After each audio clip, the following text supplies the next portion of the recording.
بیا جلو ردش کن از روی ردش کن بیا گولی شما نگاه کی بوده؟ گیر کرده بایی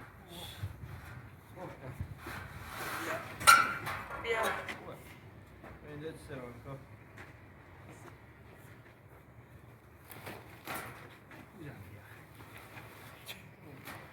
جای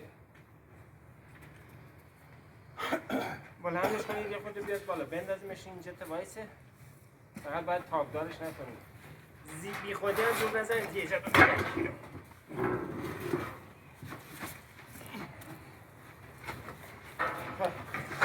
الان باید بلند شد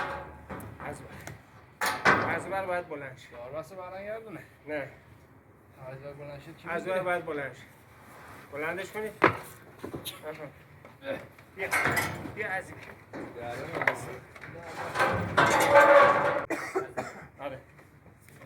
یا خدا خلاص خب برو این لوله ها رو فقط نکن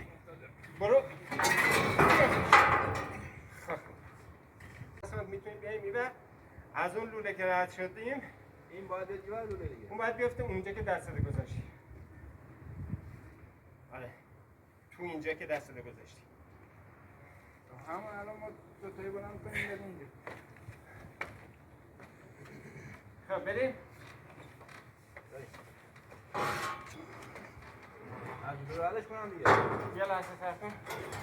آره باید بره بالا برو من نمیدونم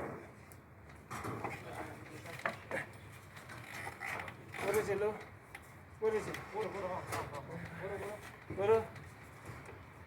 لوله گیر